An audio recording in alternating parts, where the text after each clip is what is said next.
Hi, and welcome to Piano Teaching Success Q&A. I'm Gillian Erskine, and together with my colleague Paul Myatt, we've created this program so you can get answers to your questions. Well, we're so excited to be here with you today. And if you're live with us, let us know in the chat where you're from, because we know that piano teachers around the world watch us live. Well, we've got a great show lined up as we dive deep into the question of to exam or not to exam. And I'm so delighted to be joined by Paul Myatt in front of the camera today. Paul is my co-founder of Forte School of Music. He teaches 60 students in 3 afternoons a week at his own Forte School of Music in Sydney, Australia.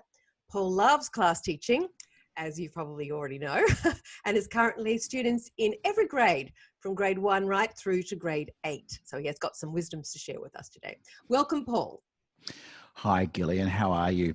You know, this was supposed to be a one-show topic, and it has become bigger than Ben-Hur.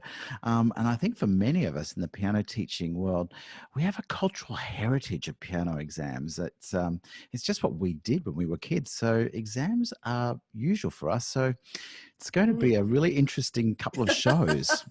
It is. We've had to go, as you said, had to take it into 2 shows. We just had all of this stuff. I can't do this justice in one show. So it's so true. Exams can be a positive thing, and yet for some, it can be such a negative thing as well. But does it really have to be like that? What if you could have the best of both worlds? And that's what we're going to share some ideas around today. Well, gosh, the preparation for today's show has really uncovered many different opinions and pathways that teachers have taken on board. And today's show, we're going to look at some of those as well. Exams are certainly a parent pleaser, and we're going to dive deeper into that as well and look at what parents really want. Well, let's kick off today's show with Sally Cathcart, who is based in the UK, the homeland of where this exam thing started. Sally, you're an ABRSM examiner, and you've examined at our Forte School of Music in Cardiff too, I believe. Anyway, I was reading one of your blogs from the Curious Piano Teachers that Percy Scholes points out that in the 1920s and 30s, so over 100 years ago, there was a tendency of pupils and teachers to regard examinations as an end rather than as a means. Do you think that's changed today? I think on the whole, Paul, I think that's a really, really good question. I think on the whole, no, it hasn't changed. The history of exams, though, goes back a long way, even before the 1920s, because the first exam happened in the UK actually right the way back in 1859. But Trinity took over in 1876 and established the first exams, and they were instant hits. And the reason they were instant hits is because they provided a progression, apparently, and a sense of something to work towards and to aim towards. And the Royal Schools of Music got together very soon afterwards and also established what we now know as ABRSM. And the exams were originally started to lift the standard of both teaching and of playing, because back then it was really, really abysmal. Now, they are deeply rooted into our system, therefore, exams are. And I don't think they're going to go anywhere, soon. I don't think they're just going to disappear at all. And especially if you're British or an ex-British colony, they're embedded in all of their colonies as well. They are embedded in the colonies. And, there are definite pros and cons to doing exams. Let's not be in two minds about this. I think back then when Percy Scholes was talking, the problem was people only taught the exams. So they would teach the exam repertoire, they would teach the scales that were needed. And I have to say that can be the case these days, although it is beginning, I think, to break up, partly due to the advent of this wonderful thing called the internet and people getting different kinds of advice about that. But there is still, I think, quite a predominantly majority of teachers who actually don't quite know. They'd like to do something different to the exams all the time, but they don't quite know how to go about it. And I think the danger for teachers is when they don't have their own curriculum to work towards. The exam is a syllabus. Grade 5 has an exam syllabus. That's made up out of a set of pieces and a set of scales. that doesn't tell you how to teach or what that student should know at that particular level for grade 5. If you have your own curriculum, then you know what an intermediate level student should be working towards, and therefore you can plan your teaching for the whole year based upon that plan. And an exam might be part of it, but it's not the driving force behind it. That's so true, isn't it? And it seems like not much has changed in 150 years. Oh dear.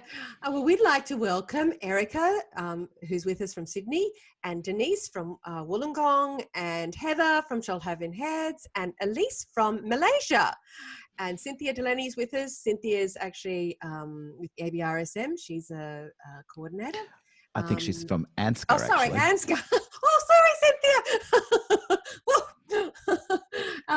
And we've got Sandy from Sydney, Australia, and I think might be Can, but anyway, Yut Ying Can from Singapore, and Dr. Rita Cruz is with us from Sydney as well. So welcome. Oh, and we've got Nanette from Melbourne. So thank you everybody for being with us today. We've got a great show lined up. Oh, we've got Perth, Patricia from Perth, and we've got Diana from Missouri, from Springfield in Missouri in the States. And we've got Margaret from Cobram, and we've got Josie Thomas from the Sunshine in Melbourne. So we've got lots of people with us today. Thank you so much for being with us. Margaret's here as well from the south coast of New South Wales. Jeanette's from Brisbane. We've got Bergrid from Wollongong. And Bernadette Pasquale from AMEB in Melbourne, and Alex from Melbourne. We've got Marty from Austin, Texas. Welcome. Diane from Griffith in New South Wales. Oh, thank you guys. This is going to be a great show. So, yeah, this is a British-led phenomenon, as Sally said. And if we do a quick run around the world, let's just look at who's doing what where. Well, basically, all the British countries are in on this. So throughout Asia, Singapore, Hong Kong, Malaysia, leading the way with ABRSM and Trinity College. And in Australia, we're quite spoilt for choice, actually. We've got the AMEB, ANZCA, Trinity College, and ABRSM, and quite a few other smaller bodies. And Rock School as well. And Canada has its own board of RCM, the Royal Conservatory of Music. The USA generally doesn't do exams, although RCM is growing in popularity, and the big British systems of Trinity College and ABRSM have made some inroads in the States as well, although it's not, the States don't have the same sort of exam culture that we have in the rest of the world. Exactly. And there's also the new kids on the block, as you mentioned, Rock School, which is originally British but now worldwide. There's another one called Music Teachers Board, which I actually learned about when I was in London, and they only offer video exams, and there's a whole host of smaller examination bodies as well. Well, we'll hear also from Elise Russell, who lives in the States, later in the program. Elise has developed her own exam system. Right. So, well, the number one reasons why exams are so popular is practice goal. It's a reason to practice from 1 week to the next. And how hard is it to motivate students to practice from 1 week to the next? An exam can offer a really valuable practice goal. And that's exactly what Gloria St. Germain from Canada likes about exams. Glory, you and I have been teaching for a long time, and I'm sure you have probably put as many kids through exams as I have. So what do you reckon exams are good for?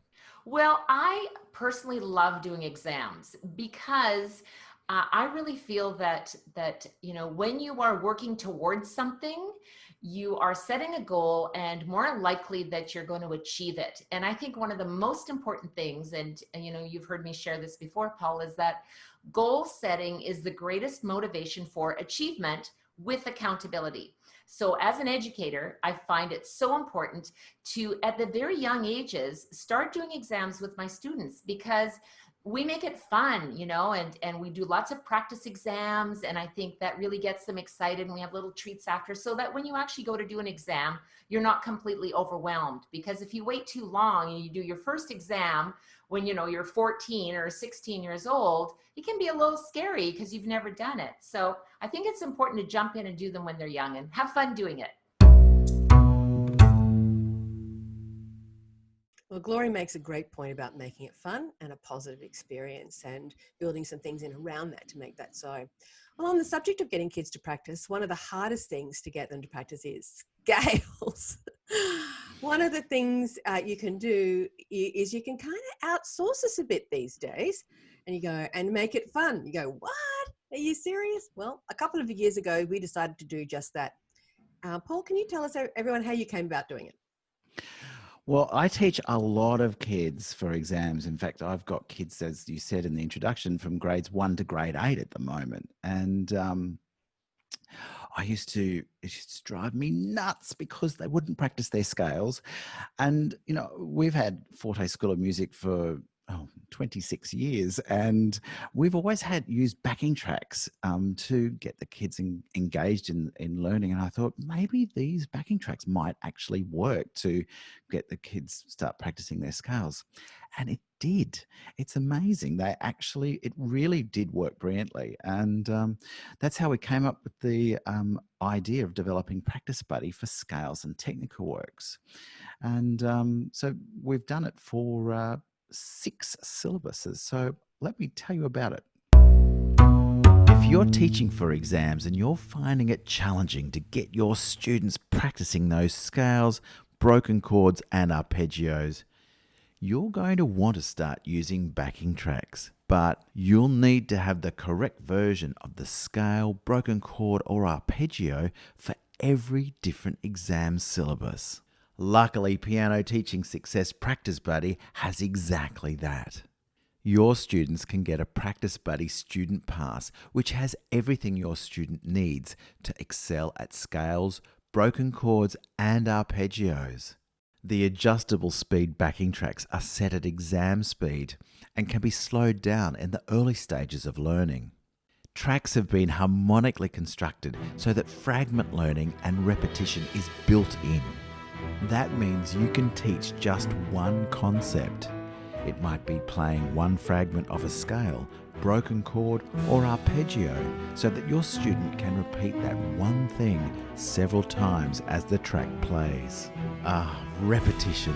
Playing with backing tracks makes it so easy, but shh! Your students will be having so much fun they won't even realise. Being able to see the full list of exam scales in one glance gives your students and their parents a really good idea of how much learning is needed to be exam ready. And as teachers, we know how important that is. The downloadable Fast Track Scale Kits have many ways for students to learn their scales, which means every student's learning style is catered for. Everything from fingering charts and full colour graphical notation to flashcards and success charts will help you and your students keep track of what they're up to. This whole body learning approach makes scales and technical work fun for all learners in a multi-sensory way. When you use Practice Buddy in your studio, you'll be teaching scales like an expert. When your students are playing along with Practice Buddy at home, in no time at all, they'll be playing like an expert and having fun. Teachers, you're going to want to access all the levels, so we've bundled together the student passes for each exam syllabus together in your own special teacher pass. Any of the passes can be purchased in one of 9 currencies, and student passes are great value in your currency for just £19 in the UK or $31 in Australia. The teacher bundle is amazing value at £77 in the UK or $127 in Australia, and they're all available at pianoteachingsuccess.com. This month, when you purchase a Practice Buddy annual teacher pack, you'll receive a special gift from us of 2 annual student passes valued at £19 or $31 each. Student passes allow your students to practice using the Practice Buddy at their place. They'll have all the exam materials that I've told you about at home. Once they start using it, you'll be amazed at how quickly your students learn their scales. I know. I've been using it with my students for years. Choose the Practice Buddy Annual Teacher Pass for the syllabus that you teach, and you'll receive all 5 levels from initial or preliminary through to grade 4, as well as 2 bonus annual student passes for your students. The whole pack is valued at $189 or £115, and it's yours for just $127 Australian or £77, or choose your own currency to purchase in. Practice Buddy is the best way to learn scales, but if you've used it with your students and you don't like it, let us know in 7 days and we'll give you a full refund. The Practice Buddy is available at Piano Teaching Success. So what are teachers saying about the Practice Buddy? Well, Heather Watson from Perth says, students immediately pay more attention when I produce the scale backing tracks. I'm using them right from the beginning of introducing scales. It helps establish a steady beat from the outset. We often just listen and tap along before even playing. It's also easier to discuss major and minor modes while listening. And Mary Ashenden from Adelaide says, I love having everything easily accessible in each grade for each exam and not having to go and check the exam syllabus all the time. So if you'd like Practice Buddy for you and your students, check it out at pianoteachingsuccess.com and click on the Practice Buddy link. Well, we heard from Lynette Kirkham this week, who has just taken on a transfer student whose mum is determined for her child to sit for grade 2. Lynette has set her student up on Practice Buddies so her mum can work with her at home on scales. We're really looking forward to hearing from Lynette to see how it all goes. Well, let's look at more thoughts on doing exams. And we asked Graham Fitch, who was on a recent selection committee for the ABRSM syllabus, the new one that's just come out, what he thought about exams. What are the reasons why you would do an exam? You know, for some people, it really helps them focus when they know that at the end of the term, they've got something that they have to present, and it's not just one thing, it's a package of activities, the pieces, the scales, the oral tests, and the sight reading. Otherwise, they wouldn't necessarily be motivated to work on their sight reading. They might not be motivated to work on their scales. And they might not be motivated to practice unless they knew they had something to work for. You know, some kids are very much like that. They need something to work towards. So an exam can be a very good way of focusing the termly activities. Yeah. And what would you say is the reason not to do an exam then? Well, the danger, of course, is you can get very stuck polishing things. You know, it's the other side of the coin, isn't it? You've got the 3 pieces which you polish, and you know, a lot of things you can get demotivated because you really want to be playing new pieces. So, you know, for some people it doesn't work very well. They don't want to be stuck on the 3 pieces. Some people have got acute anxiety around examinations, and they don't want to be held back. So it's really a juggling act, isn't it? Do you find between those that want to do it? Absolutely. Yeah. Yes, absolutely. It certainly is a juggling act. Well, I have to say, I really agree with Graham. It is a juggling act sometimes. And, you know, but exams do offer, I suppose, a rounded syllabus, because I don't think a lot of you probably wouldn't be rushing out to teach scales, sight reading and oral tests, or even general knowledge with students if you didn't really have to. But I think those things are important. So I think an exam is a bit of an incentive to learn things that otherwise may not have been done. Yeah, that's true. And Graham mentions there's a danger of being stuck polishing 3 pieces in a year.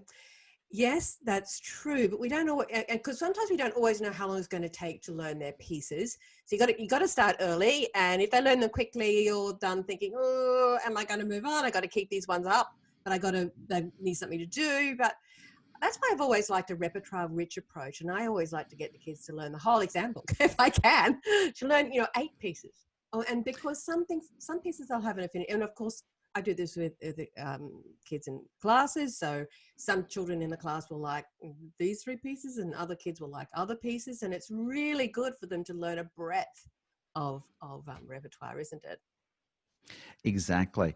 But, you know, some kids do actually have acute anxiety around exams and about performance in general. And I had a chat with a piano examiner, Margaret Greig. Margaret, you're an examiner for the Australian Music Examinations Board.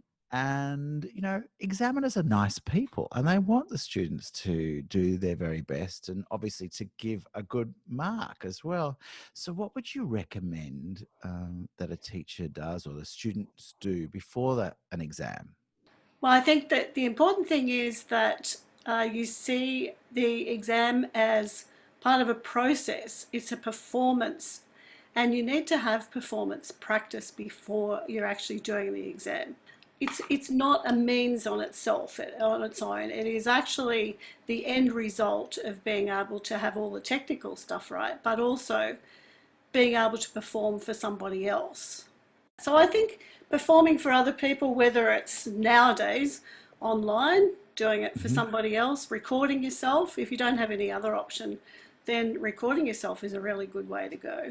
But if you can play for other people, just make, even I think in your own home, sitting down and making the family sit down and actually be the audience is also a good thing. You know, having lots of performance practice is so important. So it's best to start as young as possible, I think. And of course, that will always involve the parents and the family. And we'll be speaking a bit more about that later. And we have saved a little bit of Margaret's interview for next week as well, because she's got some really great tips. So looking forward to hearing that next week. Yeah, me too. Well, Linda Gould from Victoria in Canada has sent in a question saying, rather than to exam or not, could we discuss how to improve the current exams? I feel we as teachers should be creating well-rounded musicians who can play in church with a rock band or chamber music. How could we change the current exams? And Linda's from Canada, so therefore she's doing RCM, to create a more well-rounded musician. Well, we thought this was a great question to ask you all. So in the chat, and if you don't know how to do chat, there's a little button down the bottom of your screen. It says chat. Just click that and a little window will pop up. In the chat, please put your answers to this question. What would you like to see in an exam? If you were able to improve the current exam syllabuses, what would you add and what would you take out? And if you're watching us on Facebook or YouTube, just put a comment in because we'd love to know what you think. Well, a lot of exam syllabuses had some great upgrades and added jazzy and pop sounding pieces, collaborative playing, duets, repertoire only or performance exams, aka no scales, and in some cases, improvisation and composition. So let's hear from UK composer Alison Mathews about what she's doing with exams. Alison, so you obviously have tried out lots of different exam boards, Trinity, London School, ABRSM, but most of your students are doing Trinity these days? Yes, most of them are. Some of it is about what suits the pupil, but I would say the majority are Trinity. And I think I swapped mainly over to Trinity about 10 years ago. And what is it about Trinity that you really like? Trinity, I think it's just the flexibility. So you are able to match the pupil's needs to, and also what they're really good at, so they can shine. The composition is so important. Being a composer myself, I encourage most of my pupils who will have a go at composition. So that's very popular for my pupils to choose to compose. So they can actually write their own composition as one of their set pieces. Yes, that's right. You're allowed to do that. I think a lot of teachers may not feel so confident in doing that, but if you're able to, it is a great option, you know, for your creative pupils. And that is very popular for my pupils at the earlier grades. They love to, you know, it's really part of what they're doing, and it's their own. So that's really important. Brilliant. And you've also got some pieces in the ABRSM syllabus as well. Yes, that's right, I do. I've got 3 pieces, yes, which is quite a surprise because it's all very secret until the morning of the release. So although I knew about 1, I did not know about 2 of the others. So yeah. And you've got one of the books that you're, it's a duet, I believe.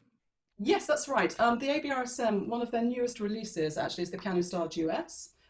which was commissioned last year, a collection of fabulous composers, a few of them colleagues and friends of mine, so obviously it's really nice to be in the book. But this was commissioned because I think they were going to be including duets. That was part of the plan. Also, the Piano Star series, I don't know if you know the series, but that really covers beginners up to about grade 2 to 3 and follows very much the benchmarking for the ABRSM. So they use a lot of the Piano Star material in their exams. And Trinity's had duets in their exams for quite a number of years now. Yes, that's it. And I must admit, that is another reason I would choose, actually, initially in Trinity, because duet playing is something that every pupil has to do. I mean, it's something that's brilliant for them, but I love doing it myself. That's so good. Well, we promised you earlier in the show that we would take a look at how to have the best of both worlds. So in other words, how to do exams with your students and still have fun, explore creativity and duets and ensembles, inspire students to stick with their music so that they enjoy the lifelong pleasure of playing music. So our number one strategy is choose your syllabus. If you're using a syllabus that's not working for you or your students anymore, have a look around. There are just so many options out there. So we're just going to do a little quick run around the syllabuses as an overview. And let's start with ABRSM. So the ABRSM have just brought out a new syllabus, which is the 21-22 syllabus. Now, ABRSM runs their syllabus only for 2 years, but they've just added the initial levels, but also they've added duets up to grade 3, and they've increased the size of their syllabus listing. They used to have, I think, 3 pieces in the book for each list, A, B, and C, and then 3 in their extra list. They've gone up to 7 in the extra list. So it's a lot bigger syllabus, and they've gone for less scales this year as well. They also have performance exams and a jazz syllabus. Performance exam meaning that there's no scales and it's video only, isn't it? It is, yes, you're absolutely right. Video That's only. New, isn't it? That's new this year, isn't it? It is new. And let's have a look at the AMEB now. My very favourite is the Piano for Leisure exam. 3 pieces and 1 is own choice. So you really only have to do 2 pieces out of the book. You can, and that own choice could be anything. It can be an own composition. It can be whatever you want, as long as it's at an appropriate level. And the books have great pieces in them. The kids love learning these pieces. The scales are cut down, and you either choose oral or sight reading. You don't have to do both. So if you're a teacher that has a lot of other stuff you like covering with your students, and this one's a great syllabus to use. There's a new Piano Comprehensive, which came out new last year. I still say it's new, but it came out last year. And definitely they've cut down the exam syllabus. So there seems to be a move towards not having as many exams as scales examined. They've added the technical exercises, and I really love their reasoning behind this, because they thought, well, why do we have to pay 40 exam scales? Why don't we just play scales, but let's look at if it's to develop technique, let's look at the technical aspects that need developing. And then they've actually had purpose written exercises around those various techniques. So it's a great approach. And of course, they've also got the repertoire exams as well, where no scales are required. I think the wonderful thing about some of this is that, you don't have to be a devotee of one particular syllabus. You can use different syllabuses for different children. And, one year you might do the big, Piano Comprehensive exam. Next year you might go, oh, you know what, let's just do some repertoire exam. Let's not bother with getting all those scales to speed or what have you. And sometimes what I did with, I do an exam every second year. So I do a grade 1, grade 3, and we would get the book, because the Piano for Leisure book, I really like the pieces in it. So we get the book, we'd learn the grade 2 book pieces, for example, but we wouldn't do the exam, we'd be doing other things as well. So there's just a few ideas around that. And moving on to Trinity, and they have duets up to grade 3, and also the opportunity to play your own composition. So you have to do 3 pieces, but one of them can be your own composition. And they also have rock and pop exams. And ANZCA, well, ANZCA has such a range of exams in their syllabuses. They've got the classical syllabus. I love their modern syllabus with the improvisational component, which is a really step-by-step, nothing to be scared of, just a step-by-step approach into building that in. They've got a jazz syllabus as well as a duet syllabus. So, as I was saying before, you could do a duet exam one year, a solo exam another year. You've got the ability to mix and match it all up. So, there's a great choice of genres in all of their repertoire, really. So you probably don't have to be thinking, I've got to narrow down my repertoire here with that one. And the Royal Conservatory is quite a traditional syllabus, somewhat like a AMEB comprehensive or ABRSM piano exam. Mm. And they have levels rather than grades, and they go from level 1 to level 10. And then, of course, there's lots of other exam boards as well. But yeah. It'd be interesting to see whether I think they've got an upgrade coming. It'll be interesting to see what they do, because all of the others seem to be, they're all grade 1 to 8. Conservatories always had those different levels, and they've got, I think, Prep A and Prep B as well. So into it. It'll be interesting to see whether they move with, like the other exam boards have, into this newer way. Well, our number 2 strategy is to get creative on how you teach. See, little known fact, you can do chords, lead sheets, ensembles, duet playing using exam pieces. It's all in how you go about it. And it can be, it's all about how they're being taught as much as what they're being taught. So, Paul, you're a master at doing doing this with exam pieces in your classes, and you've got some examples to show us. Well, teaching strategy need to engage all learners. So not every learner reads, and not every learner has a good ear. So you really want a strategy that's going to be embody the learning for all of the students. And it just doesn't have to be a play the right hand, play the left hand, and then put our hands together. No, that's about the boringest way you could do it, right? You can just add a lot more fun. Yeah. So I'd like to show you, this is a grade 1 piece by one of my favourite composers who we happen to have on the show today, Elissa Milne, and it's called Groovy Movie. And I think these kids are having a ball.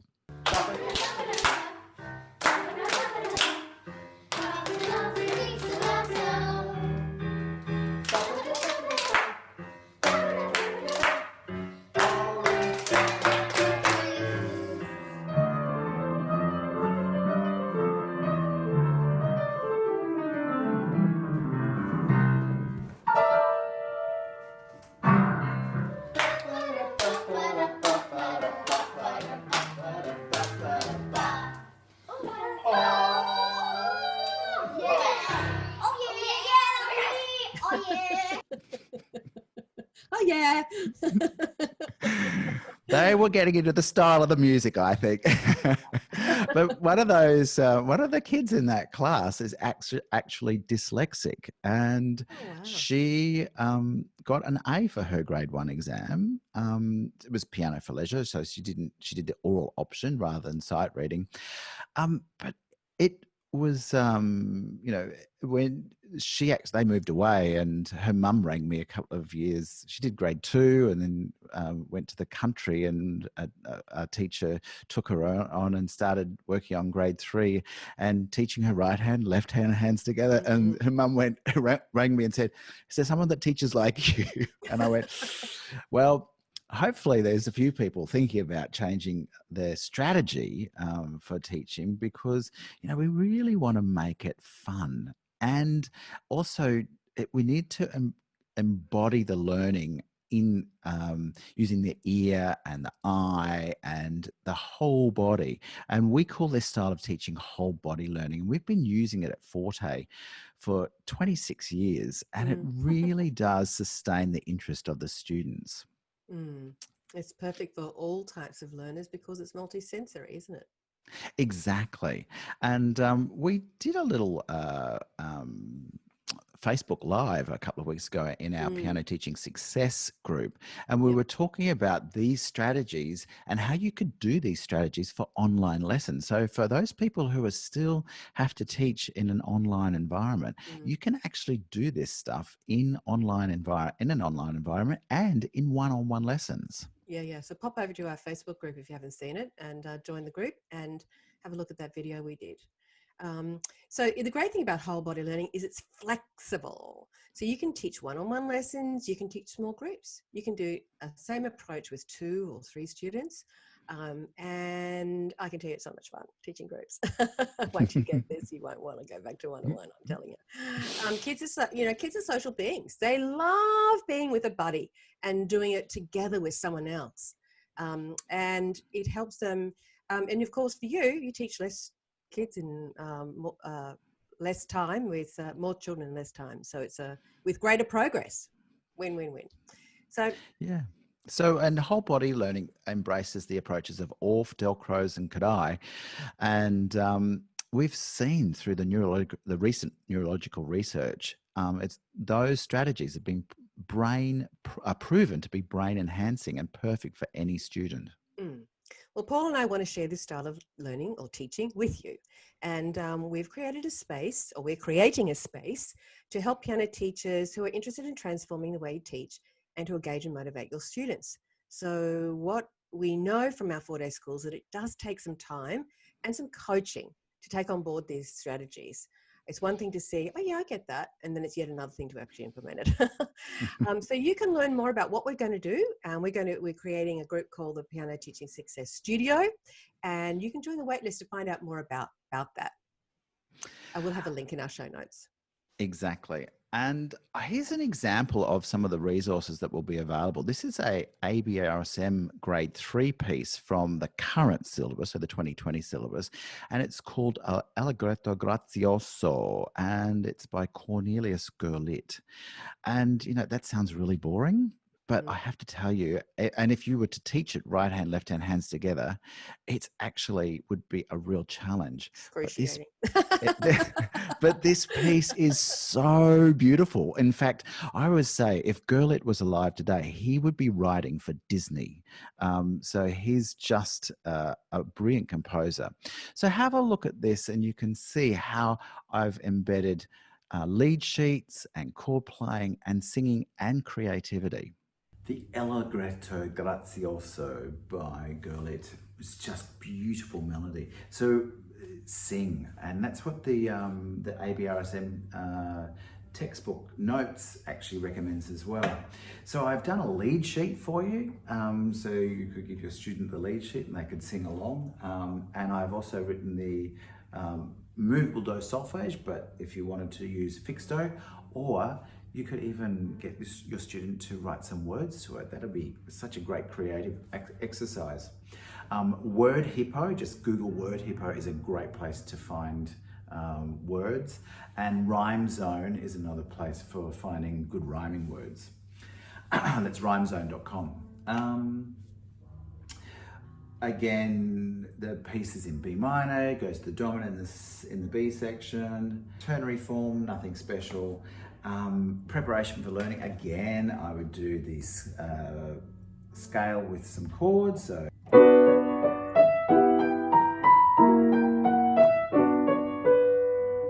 So in the video, you can see I'm just playing the chords and singing. So I would get the student to sing first, and then once they can sing, then sing and play. So you'll see that the level 1 fast track skeleton has the chords and just the lyrics. So, and again, the notes, the ABRSM notes, says you want to try and get a feel of 1 in the bar, and that's a really great way to get that ba-ba-dum, ba, da-da-dum, ba, da-da-dum, ba-ba-dum, ba-dum. So getting that feel of 1 so that when you're ba-ba-dum, ba, da-da-da-da, and I would get your student to make sure that they're singing and playing. This is a really great skill for students.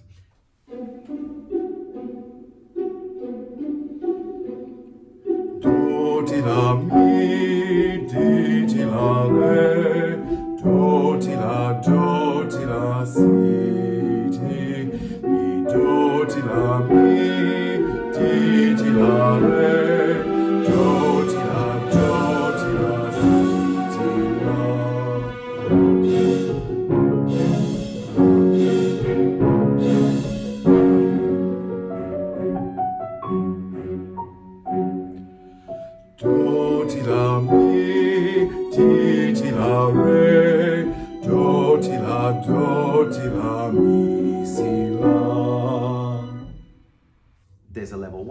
And then there's a level 2, and that is basically the whole body learning strategy.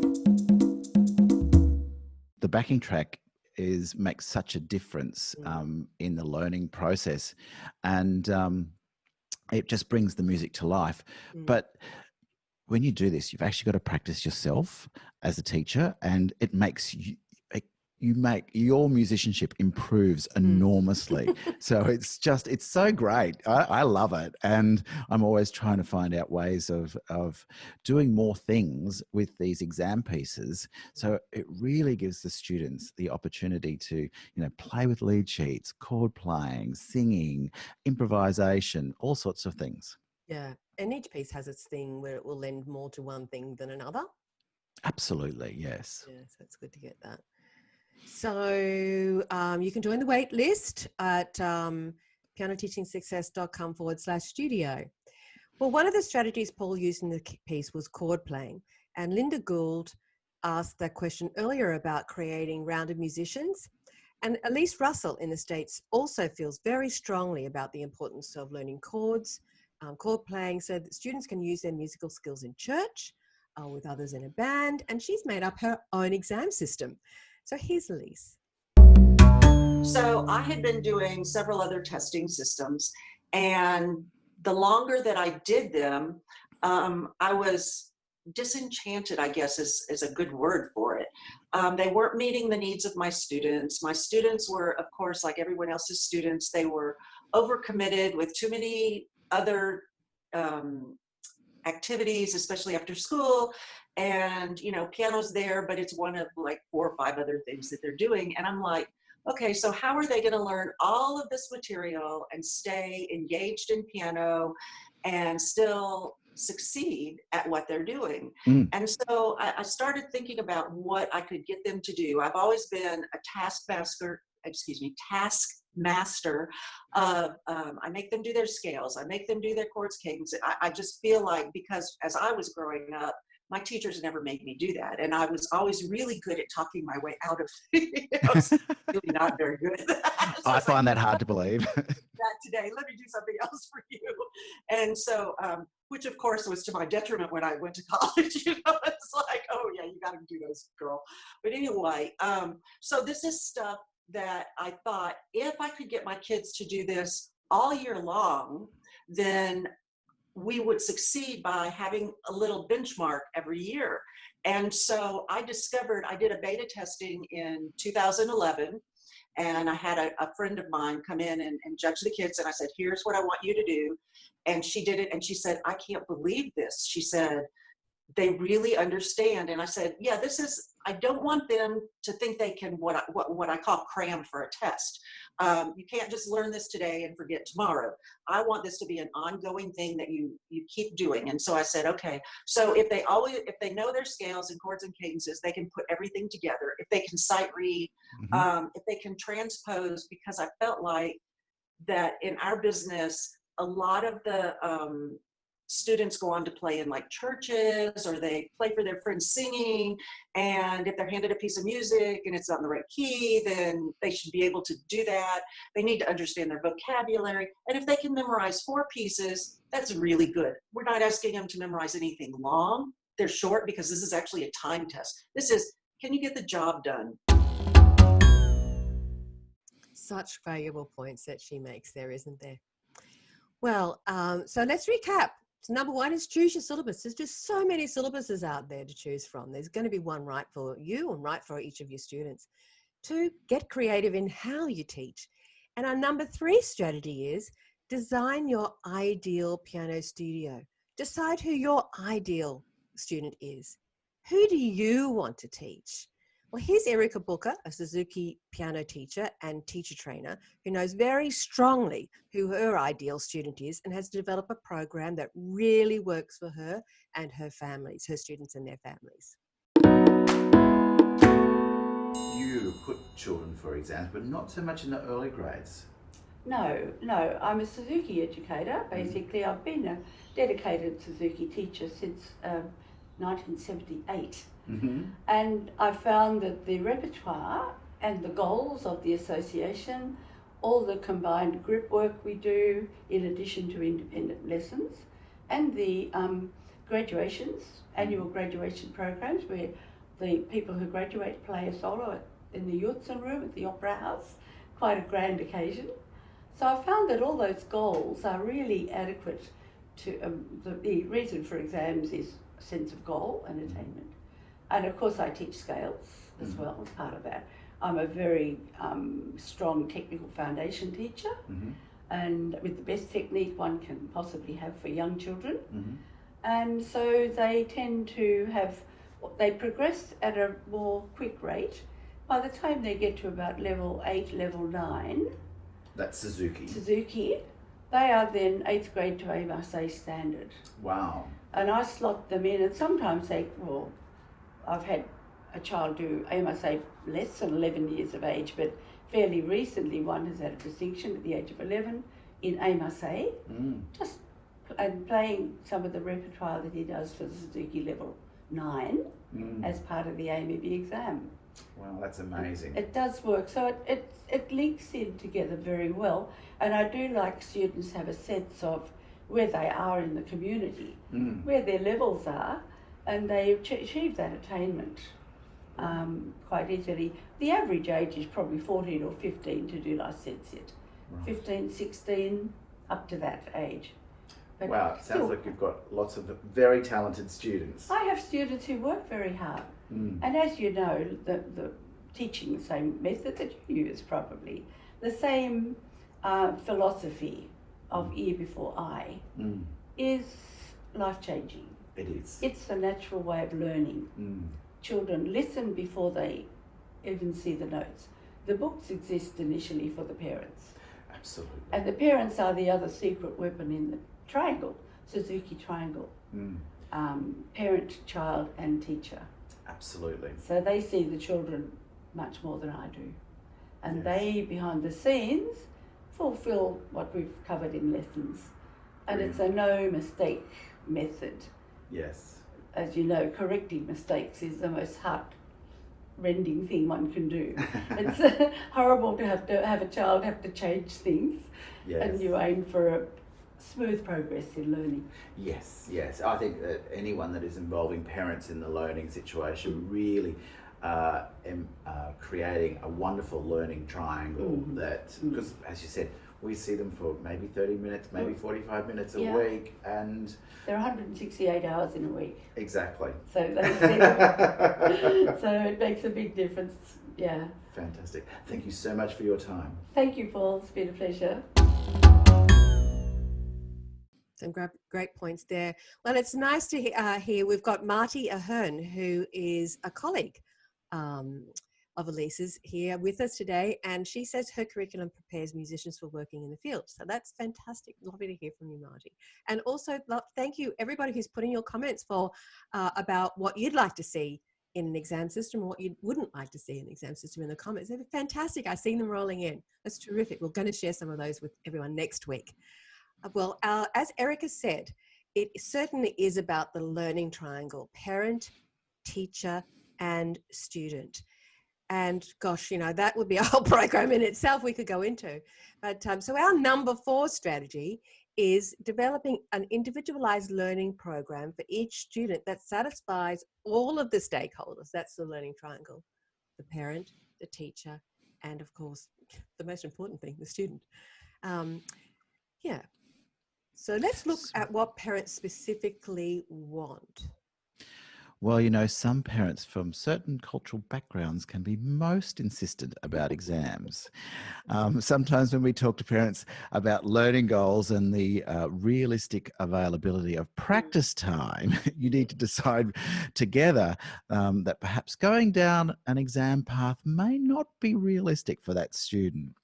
So I think sometimes you need to find some middle ground, and it might be that the middle pathway might be not going for a traditional exam, but maybe a jazz or pop and rock or a modern syllabus like ANZCA or piano for leisure. There's so many options there. Repertoire exams where there is not quite as intense for those few years, and they were specifically designed, well, the AMEB ones were specifically designed for kids in high school. particularly that were so busy, and just to keep them playing. You know, at the end of the day, isn't that what we want? Don't we just want them to be able to play at church and play with the band with their friends and all the rest of it? And I think that's what parents want too. So many, you know, there's so many syllabus options. You've got plenty of choices. That can mean doing an exam that can have a really positive result for a child. And of course, it's all in the way you teach. Well, let's look at what most parents want. They mostly want a measurable marker of progress. Am I getting value for money? Is my child getting somewhere? And if they're not musical, this is can for many of them be the only thing that they can kind of hang their hat on. You know, they want evidence of proficiency. And that can be useful for selective schools. Sometimes it's actually a technical thing, like they want their child to get into a selective school, or it could be for university entry or what have you. So sometimes it is that, you know, these measures of progress and markers of proficiency with the certificate that follows with it also are useful, those sorts of things. Ultimately, I think parents just want their child to enjoy playing music and hope that it's something that they will take with them into adulthood, perhaps even teach for pocket money as they do a uni job, or down the track if they become a mum or whatever, or later in life. And also we can give their child skills that may help them transfer easily onto other instruments, particularly if we're looking at chord playing, if we're looking at playing by ear and developing their oral skills, playing their ensemble skills, so that as a teen or when they get older, they can enjoy playing with mates in a band. I know that that's one of the things that I wanted for my children. I just want them to be able to play music for life.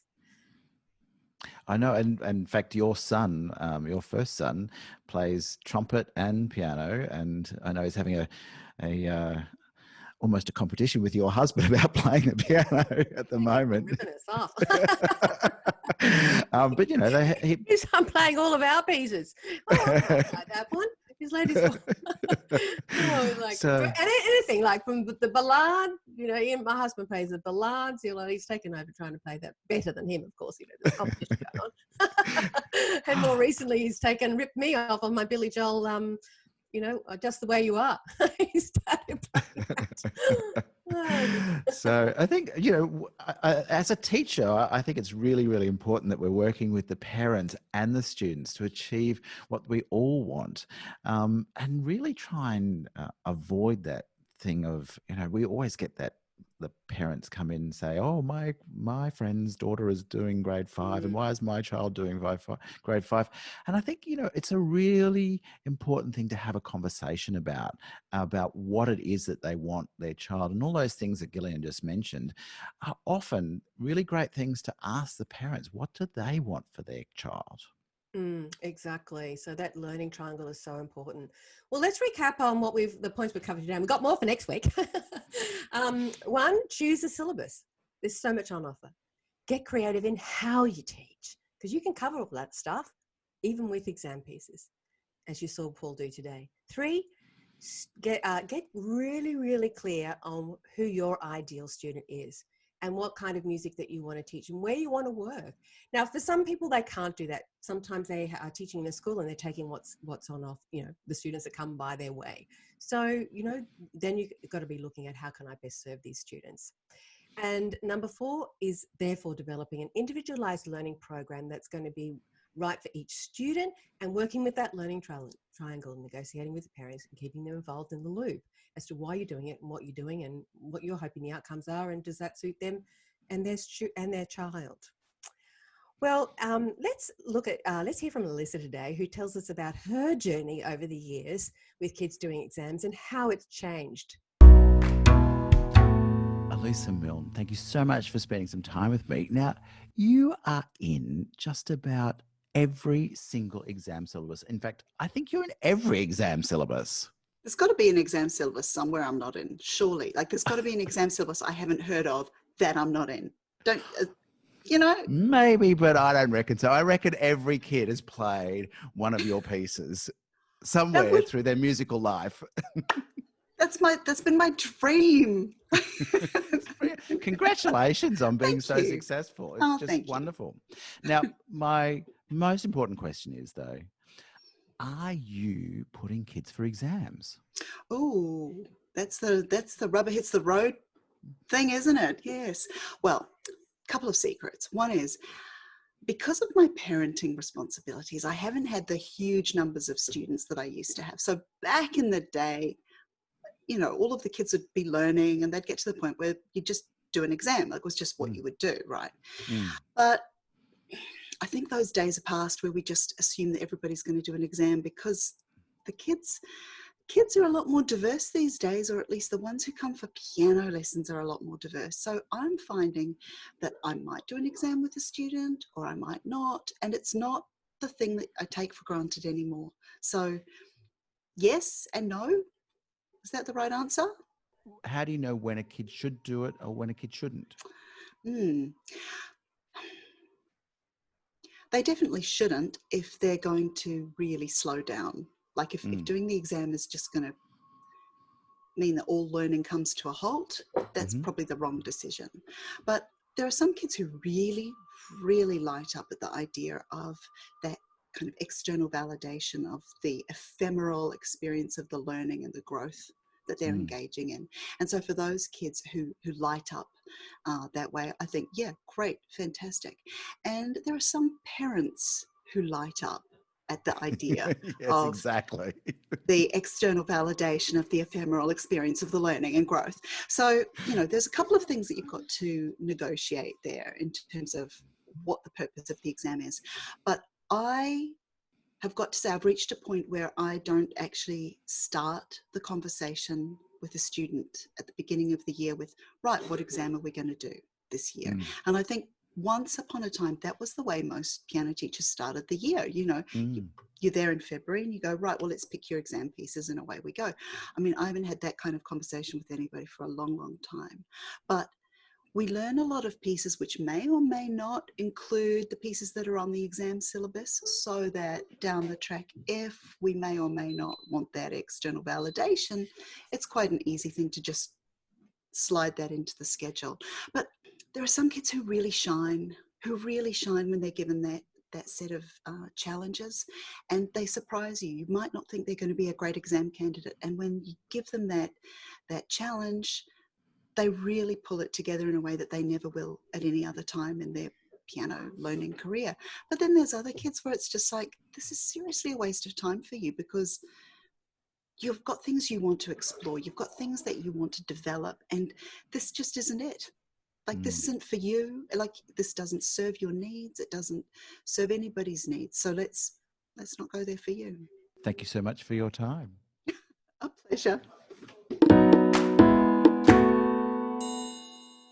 Well, that's all we have time for today.